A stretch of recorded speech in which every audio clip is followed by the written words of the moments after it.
जय श्री कृष्णा। आज है सत्य और असत्य क्या है। सत्य बोलने वाले को कष्ट क्यों मिलते हैं और असत्य बोलने वाले को सुख क्यों मिलते हैं। सत्य धीमी गति से क्यों चलता है। सुनिए, बहुत अच्छी बात है ये। इन बातों से, इन क्वेश्चनों से हम सभी के क्वेश्चन हल होते हैं, बहुत सारे जनों के। सुनिए, सत्य इसलिए धीमी गति से चलता है कि वह बहुत काल तक चलता है। असत्य फास्ट चलता है क्योंकि उसको फ्यूज होना होता है, उसको नष्ट होना होता है। सत्य धीमी गति से चलेगा और क्रम बाय क्रम चलता चला जाएगा और उसकी उन्नति स्थायी होगी। और जो असत्य होगा वह फटाफट उन्नति को प्राप्त होगा क्योंकि उसका नाश होना है, उसका पतन होना है। सिद्धांत है कि जो अपनी औकात में चलेगा तो फ्यूज नहीं होगा और जो अपनी औकात से ज्यादा जलेगा तो फ्यूज हो जाएगा। तो अधर्मी पुरुष, पापाचरण करने वाला, उसको जो पुण्य है वह फटाफट कराए जाते हैं। जो अधर्मी है, जो पापी है, जो असत्य बोलने वाला है, उसको सबसे पहले उसके पुण्य काम में लिए जाते हैं, उसको जल्दी जल्दी सुख दिए जाते हैं। इसीलिए ही वह फटाफट नष्ट कराए जाते हैं। उसके पुण्य, उसे दंड देना है क्योंकि जहां उसके पुण्य लगे हैं और पाप कर रहा है, जहां पुण्य लगे हैं और पाप कर रहा है, उसको लाभ पे लाभ प्राप्त होता चला जाता है। पूरा ध्यान से सुनिएगा, पूरी बातें जरूर सुनिएगा। बहुत अच्छी बातें हैं ये हमारी बातें भी नहीं है। हम भी साधु संतों से ही बातें सुनते हैं, तब आप तक पहुंचाते हैं। तो बहुत अच्छी बातें हैं, बहुत ऊंचे ऊंचे बड़े बड़े संत महापुरुषों की बातें हैं ये। सुनिए, और जहां उसके पुण्य नष्ट हुए और वर्तमान का पाप लगा, जहां उसके पुण्य नष्ट हो गए और वर्तमान जो अब का पाप लगा, फिर उसकी धज्जियां उड़ जाएंगी। पापी की किसी काम का नहीं रहेगा। और जो पुण्य आत्मा पुरुष होता है उसको पहले पाप भुगाया जाता है। जो पुण्य आत्मा है, सत्यवादी है, सही चलने वाला है, धर्मी है, उसको पहले पाप भुगाया जाता है, उसको पहले कष्ट दिए जाते हैं। ये सिस्टम है। जैसे एक संत थे, बहुत पुण्य आत्मा थे, पहले उन्हें पाप का दंड मिला। किसका? गिरगिट बने वो पहले, क्योंकि पुण्य आत्मा थे, कोई एक पाप होगा तो उनको गिरगिट बनना पड़ा। इसके बाद दिव्य लोक की प्राप्ति हुई। पाप आत्मा को पुण्य भोगाया जाता है। पाप आत्मा को पहले पुण्य भोगाया जाता है, पहले उसको सुख दिए जाते हैं जिससे जल्दी नष्ट हो जाए और तब उसे दंड मिले। वरना तो पुण्य बाधा पहुंचाएगा उसको दंड देने में। और जो पुण्य आत्मा है उसको सुख में बाधा पहुंचाने वाला पाप कर्म जमा है, तो उसको पाप दंड का हिसाब दे दिया जाता है। पहले पापों का हिसाब दिया जाता है पुण्य आत्मा को। उसको महान सुख देना है क्योंकि बाद में उसको महान सुख मिलना है। तो ये पाप कर्म बाधा ना पहुंचाए, इसलिए उसके पाप कर्मों को पहले दे दिया जाता है। तो जब वो पुण्य करता है तो पाप कर्म उसके बार बार विक्षेप पहुंचाते हैं और पाप आत्मा के पुण्य उसको उत्थान में ले जाते हैं। तो इसी क्रम को आध्यात्मिक भाव से न जानने के कारण लोग पाप का अनुसरण करने लगते हैं। व्यक्ति सोचते हैं, अरे ये तो इतना गलत काम करता है और इतने सुख भोग रहा है, चोरी कर रहा है, डकैती कर रहा है, गलत बोल रहा है, गलत चल रहा है, इसको देखो कितने सुख मिल रहे हैं। लेकिन आज की स्टोरी ध्यान से सुनते रहिए तो समझ आएगा। बात उसकी लास्ट देखिएगा, कितना खराब होता है उसका कितना पतन होता है। तो ये बात समझनी चाहिए कि पुण्य आत्मा पुरुष का पाप कर्म जल्दी नष्ट करने के कारण जब वो पुण्य कर्म सही करेगा तो उसके साथ पाप कर्म भी भेजा जाएगा, क्योंकि पाप कर्म उसके नष्ट हो जाए, जिसे पूर्व का पुण्य और वर्तमान का पुण्य दोनों मिलकर वो महासुखी हो जाता है। अब एक और क्वेश्चन आया है, हम क्वेश्चनों पे ही 2-3 दिन से आंसर दे रहे हैं, बातें कर रहे हैं आपसे। किसी ने कहा ध्यान लगता ही नहीं, भगवान का ध्यान लगाने बैठते हैं, ध्यान लगता ही नहीं। भाई ध्यान के द्वारा जो भगवत प्राप्ति थी वह सतयुग में थी। जो ध्यान लगाते थे सतयुग के समय होती थी ध्यान, वह सतयुग में थी। यज्ञ के द्वारा त्रेता युग में थी और पूजा के द्वारा द्वापर युग में थी। कलयुग में केवल भगवान नाम कीर्तन से भगवान का नाम जप करो, भगवान का नाम जप करो, कीर्तन करो। कलयुग केवल नाम आधारा, सुमर सुमर नर उतरे पारा। उसको बोल बोल के जप जप के नर भवसागर पार हो जाता है। जैसे राधा राधा राधा कहते कहते आंखों के सामने लिख लो, इसी को ध्यान करो, पक्का भगवत प्राप्ति हो जाएगी। हरि हरि कहते कहते कहते जो भी आप भगवान को मानते हो, श्री हरि को मानते हो, नारायण नारायण नारायण नारायण करते हैं, राम राम राम राम राम राम जपते हो। कबीर तो राम राम करने से ही पार हो गए, हुए नहीं हुए? आप सबको पता है, सभी पढ़े हो। और सुनिए, एक और क्वेश्चन आया है। किसी ने कहा नाम जब करते हैं तो गुरु मंत्र लेना पड़ेगा क्या? भाई किसी ने गुरु मंत्र नहीं ले रखा तो वो क्या करें? चलने फिरने लायक भी नहीं होते। तो गुरुजी ने कहा तो इसी को जपते रहो। जब हम राधा कह रहे हैं तो क्या ये मंत्र नहीं है? गुरुजी ने कहा जब हम राधा कह रहे हैं तो क्या ये मंत्र नहीं है? तो क्या है? गुरु मंत्र का मतलब कान में देने से थोड़ा ही होता है। गुरु मंत्र कोई कान में दे देते हैं संत लोग, गुरुजन, तो क्या ये गुरु मंत्र हो गया? लेकिन गुरु के मुख से निकला हुआ एक एक शब्द भी गुरु मंत्र होता है। जिस संत की जो बात मान ली वह गुरु मंत्र हो गया। कबीर को भी सिर्फ राम नाम मंत्र मिला था। कबीर से सिर्फ उसके गुरु ने राम नाम बोलने के लिए ही नहीं कहा था रामानंद जी ने कि बेटा बोल राम राम, और राम राम ही का ही राम राम को ही उन्होंने गुरु मंत्र बना लिया।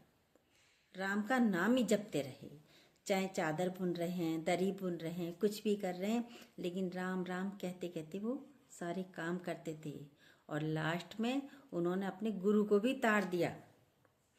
गुरुजी ने कहा था जब मैं मरूंगा तब है ना ये घंटियां बोलने लगेंगी, लेकिन घंटियां नहीं बजी। तो देखा गुरु जहाँ पे लेटे हुए थे पेड़ के नीचे, लास्ट उनका ध्यान बेर में चला गया, बेर का पेड़ था।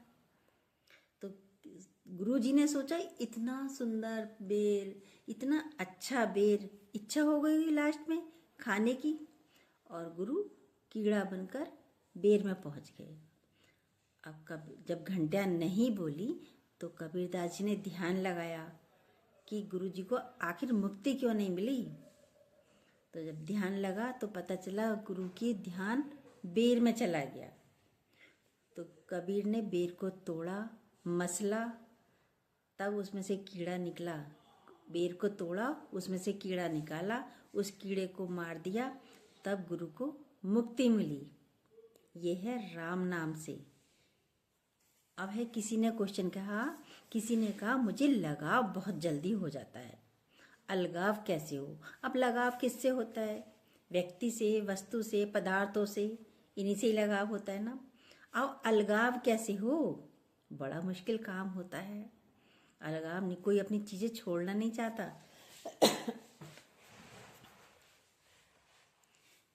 अब आंसर है उसे ही शास्त्रीय भाषा में राग कहा जाता है। जिसे आप अलगाव कहते हो उसे वैराग कहते हैं। जो हमारा किसी वस्तु स्थान में प्रिय भाव से राग हो जाता है, वही हमारे बंधन का कारण बनता है। वैराग्य के लिए सबसे पहले हमें नाम जप करना होगा, क्योंकि अंतःकरण जब हमारा पवित्र होगा, एक चिपकावपन, एक लगावपन, इसका नाश हो जाता है। चिपकेपन का, लगावपन का नाश हो जाता है जब पवित्र हृदय होता है। व्यक्ति छोटी छोटी वस्तुओं में राग कर लेता है, और जब पवित्र हृदय होता है तब भगवान के सिवा कहीं उसका राग नहीं होता। मतलब किसी से व्यवहार करेंगे, बात करेगा तो उसमें भगवान देखकर व्यवहार करेगा, बातें करेगा, भगवान देखकर ही व्यवहार करेगा। है ही भगवान, आप बातें भी करोगे तो है ही भगवान, तो फिर राग कहाँ होगा? उसका शरीर से कोई लगाव नहीं होगा। जब हम भगवान देखकर बातें करते हैं, उसको बाहर की माया से कोई लगाव नहीं होगा। जैसे चक्रवर्ती सम्राट भागवत से अम्बरीश जी महाराज सम्राट हैं, रानियां हैं, पूरी प्रजा है, पर वो भगवान की सेवा में मगन रहते हैं। किसी से कोई उनका लगाव नहीं, भगवान के सिवा किसी से कोई लगाव नहीं। जैसे मीरा जी, उनका भी विवाह राणा जी से हुआ, पूरा परिवार है, लेकिन लगाव कहीं नहीं है मीरा का। मेरे तो गिरधर गोपाल दूसरो ना कोई, जाके सिर मोर मुकुट मेरो पति सोए। भगवान के सिवा किसी से लगाव ना रहे, ये पवित्र हृदय का लक्षण है। जरा जरा सी वस्तु पर लगाव हो जाना, ये अपवित्र हृदय का लक्षण है। भगवान का नाम मंगल का भी मंगल करने वाला है, भगवान का नाम मंगल का भी मंगल करने वाला है। इसलिए जो नाम आपको प्रिय हो, संतों से गुरुदेव से प्राप्त हुआ हो, उसे खूब नाम जप करो, पवित्र आचरण रखो, हृदय पवित्र रखो, लगाव कम हो जाएगा। अच्छा ही नहीं लगेगा, लगाव करना अच्छा ही नहीं लगेगा। और जब नाम भगवान का जपते रहते हैं तो लगाव होगा भी नहीं, हृदय पवित्र होगा, लगाव कम हो जाएगा, अच्छा नहीं लगेगा। जैसे मल से कोई लगाव नहीं होता, मल से लगाव होता है? नहीं होता।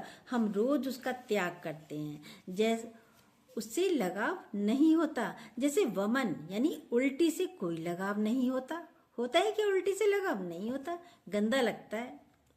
तो शास्त्रों में आया है कि संतों ने संसार के भोगों को मलवत त्याग दिया, वमनवत त्याग दिया। लक्ष्मी के वैभव विलास को, माया के वैभव विलास को बड़भागी भक्तजन वमन समान त्याग देते हैं, उल्टी के समान त्याग देते हैं। जैसे उल्टी घृणास्पद भाव से त्याग दिया। हम छोटी छोटी चीजों से लगाव कर रहे हैं क्योंकि हमारा हृदय भगवान से विमुख है, भगवान की तरफ नहीं है। यहाँ कोई किसी से लगाव नहीं रखता, हमारी बात समझो। यहाँ कोई किसी से लगाव नहीं रखता, नहीं करता। संपत्ति, रूप, कोई स्वार्थ, अपनी कोई कामना पूर्ति, जिस दिन आपसे अच्छा कोई मिल गया आपको छोड़ देंगे, और उससे भी अच्छा मिल गया तो तीसरे को पकड़ लेंगे। संसार का ये नियम है, ऐसा ही नियम है संसार का। यहाँ कोई किसी से प्यार नहीं करता, प्यार तो सिर्फ भगवान करते हैं हमसे।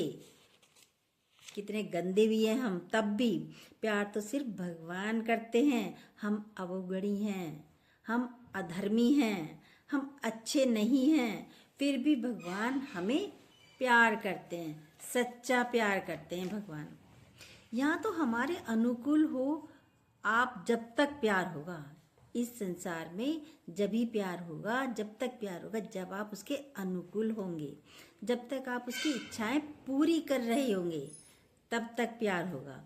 और आपसे बढ़कर कोई मिल गया तो आपसे कोई मतलब नहीं रह जाएगा। तो इस संसार के अगर झूठे खेल को कोई समझ जाए, भगवान से प्यार करना कठिन है क्योंकि वो दिखाई नहीं देता। भाई भगवान से प्यार कैसे करें, दिखाई तो देता नहीं, लेकिन कठिन है क्योंकि वो दिखाई नहीं देते। लेकिन भगवान से प्यार हो जाए तो जीवन सार्थक हो जाए। संसार में सच्ची मानिए कुछ सार नहीं है, इस संसार में कोई सार नहीं है। एक भ्रम बैठा हुआ है, ये माया है, भ्रम है, भ्रमित करती है।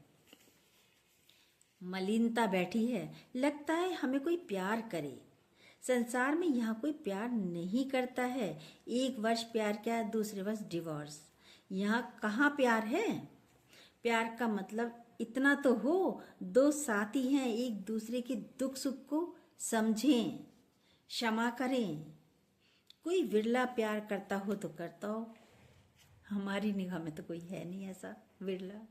जबकि आप उससे बहुत प्यार कर रहे हो तब भी वो आपको स्वीकार नहीं करते। ये संसार का नियम है, इसलिए सावधान हो जाओ, भगवान की शरण में चले जाओ और भगवान से कहो कि या तो आप प्यार करो या भेजो किसी को। मतलब किसको भेजेगा वो? संतों को भेजेगा, गुरुजनों को आपकी जिंदगी में भेजेगा, जो आपको प्यार करे, समझाए कि इस संसार में कोई प्यार नहीं है सच्चा, सिर्फ भगवान का ही प्यार सच्चा होता है। हम संसार के बहाव में ना बह जाएं, वरना जीवन नष्ट हो जाएगा। अब किसी का क्वेश्चन था ब्रह्म ज्ञान और ब्रह्म तत्व क्या होता है। बहुत बड़ी बड़ी बातें हैं, ये आसान नहीं है समझना, समझ भी आ जाए जो। ब्रह्म ज्ञान और ब्रह्म तत्व क्या होता है, कैसे प्राप्त होता है। गांव में किसी को एक कील दिखाई जाए और कहा जाए कि जिस धातु से कील बनी है इसी धातु का एक मकान उड़ता है ऊपर आकाश में, आपको कैसे समझ आएगा? मतलब उसे हवाई जहाज दिखाया जाए, हेलीकॉप्टर दिखाया जाए तो उसकी समझ में आ जाएगा। लेकिन गांव में यदि किसी ने ना देखा हो, बहुत, अब तो सभी ने देख रखे हैं, उड़ते हुए भी देखे हैं, समझ जाएंगे अनपढ़ भी। लेकिन जो अज्ञानी हो वो कैसे समझेगा? जिसने कभी हवाई जहाज ना देखा हो, हेलीकॉप्टर को ना देखा हो, जो बैठा ना हो उसमें, उसे बताया जाए कि एक कील है, उसी धातु का एक मकान उड़ता है जिसमें 100, 200, 250 लोग बैठे रहते हैं। वो कील को उछाल कर देखेगा, लेकिन कील तो जमीन पर आके गिर गई, तो कहेगा पागल समझा है क्या हमें, पागल बना रहे हो हमें। लेकिन धातु का ही तो बना है हेलीकॉप्टर और हवाई जहाज, चाहे हवाई जहाज हो चाहे हेलीकॉप्टर हो। यदि उसको ज्ञान नहीं है तो कैसे समझ पाएगा? वैसे ही हम अपने स्वरूप को तो जानते नहीं, हम अपने स्वरूप को तो जानते नहीं, तो ब्रह्म को कैसे जान पाएंगे? तुमको इस शरीर में रहते कितने साल हो गए हैं? भाई कोई कहेगा मुझे 40 हो गए, कोई कहेगा 50 हो गए, 60 हो गए, 65 हो गए। अपने को जाना, अपना स्वरूप जाना। जब अपने को नहीं जान पाए तो ब्रह्म को कैसे जानेंगे? अपने को जाना तो शरीर ही माना, शरीर को ही आत्मा माना, बहुत से बहुत मन को आत्मा माना। जो मन कहे वही हमें करना है। ये देखो वो देखना है, ये सुनो तो ये सुनना है, वो भोगो तो वो भोगना है। ये आपने अपने को कभी जाना नहीं। शरीर आपसे अलग है, मन आपसे अलग है, बुद्धि भी आपसे अलग है, स्वभाव आपसे अलग है। आप ईश्वर के अंश हैं और ये प्रकृति का अंश है। कौन? शरीर प्रकृति का अंश है। अंतःकरण सूक्ष्म शरीर ये प्रकृति से बना है। आप परमात्मा के अंश हैं, स्वभाव प्रकृति का है, आप परमात्मा के अंश हैं। इसी बात को जान लेने को ब्रह्म ज्ञान कहते हैं। जब अपने स्वरूप को जान लिया जाता है तो कहते हैं ब्रह्म बोध हो गया। आप ब्रह्म रूपी हैं, आप ब्रह्म रूपी हैं। लेकिन ये जनाता कौन है, बताता कौन है? सिर्फ गुरु। और ये स्कूल के टीचर अध्यापक कितने भी हों, ये कोई नहीं बता सकते आपको, ब्रह्म ज्ञान नहीं बता सकते।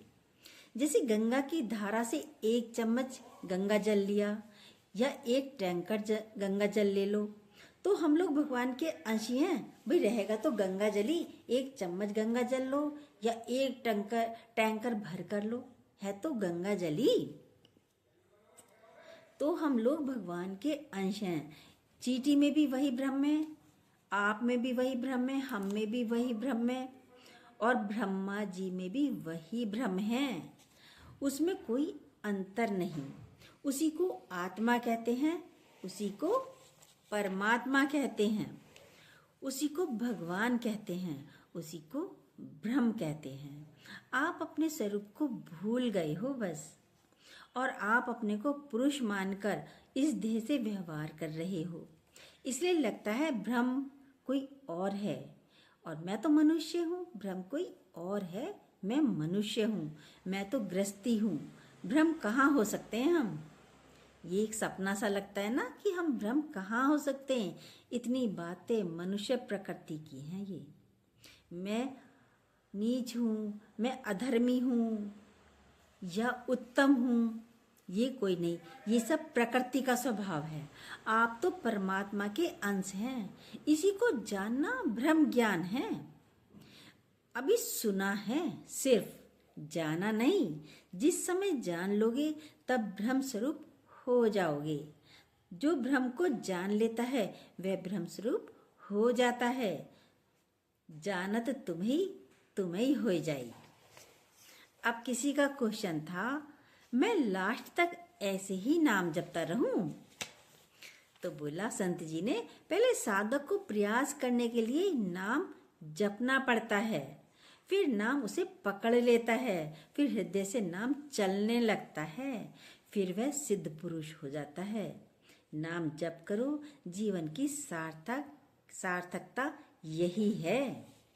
फिर एक क्वेश्चन और आया, जो व्यक्ति हर परिस्थिति में प्रसन्न रहता है, मस्त रहता है, जिसको कोई फर्क नहीं पड़ता आने वाले कल अच्छा होगा या बुरा होगा, जो भी होगा प्रभु के विधान अनुसार होगा, जो अपने इष्ट का नाम जप करता है, ना कोई इच्छा हो, ना खोने का कोई गम हो, डर हो, वो जीते जी जन्म मरण से मुक्त माना जाता है क्या? ये क्वेश्चन है। तो संत जी ने कहा, बिल्कुल सही कह रहे हो। इसी से जीवन मुक्त हो जाता है। ना कोई इच्छा, ना कोई चाहना, ना कोई भय, ना कोई शोक, ना कोई संताप। हर समय प्रभु के चिंतन में मगन रहो, यही मुक्ति है। अब किसी का क्वेश्चन आया, कितना नाम जप करना चाहिए कि भगवत प्राप्ति हो जाए? भाई सभी भगवत प्राप्ति चाहते हैं, कितना नाम जपें? तो संत जी ने बहुत अच्छा आंसर दिया, एक भी श्वास खाली ना जाए तो भगवत प्राप्ति हो जाएगी। फिर कहा, जिस समय आपको स्मृति आए, खाली हो, उस समय नाम जप करो। भाई जब काम है तो आप काम करोगे, लेकिन जब खाली हो तो राधा राधा राधा राधा जपते रहो। हरि हरि हरि हरि का, नारायण नारायण जपते रहो, जो भी नाम आपको अच्छा लगता हो।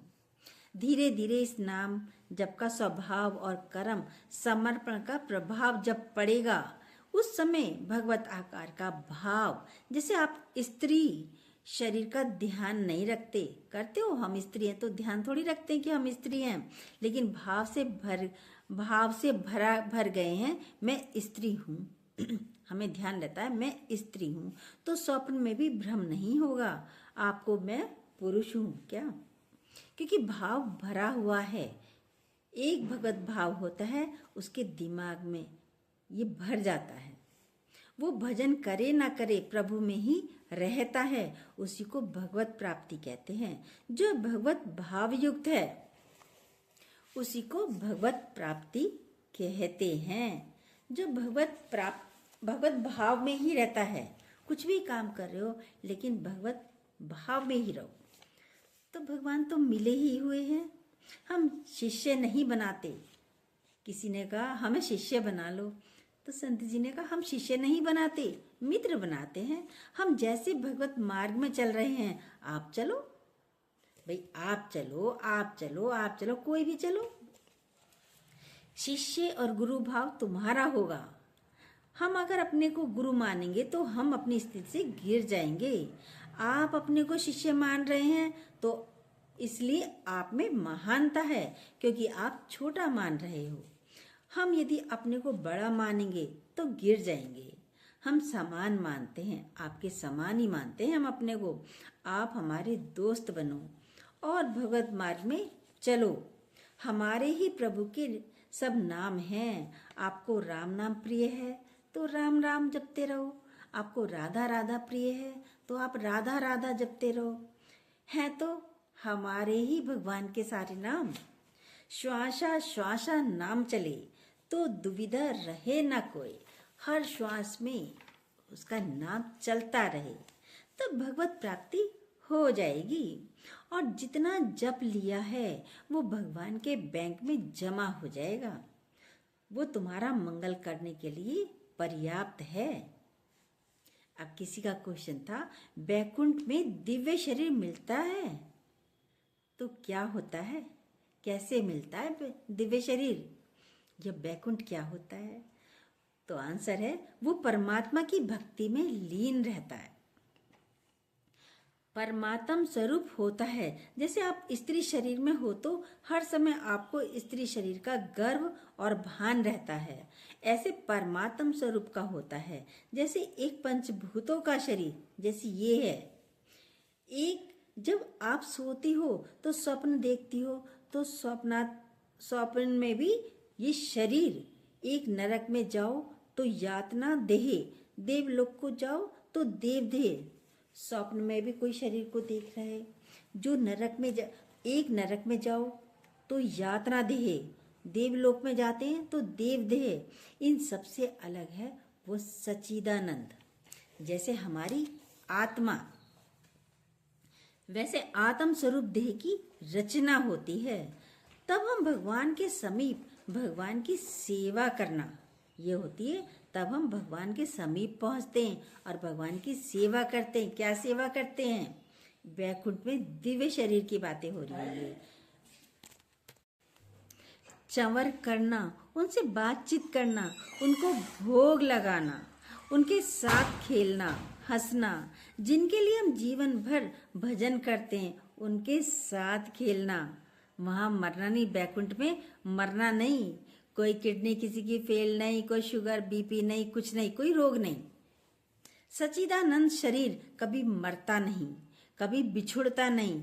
ऐसा जब प्यार होता प्रभु से, वो दिव्य देह से होता है। वहाँ पे चंवर झुला रहे हैं, डुला रहे हैं, हवा कर रहे हैं भगवान की, ये बैकुंठ की बात बताइए। यदि हम नाम जप रहे हैं, नाम जप कर रहे हैं, भगवान की शरण में हैं, तो परिणाम मिलेगा। जैसे ये पोशाक,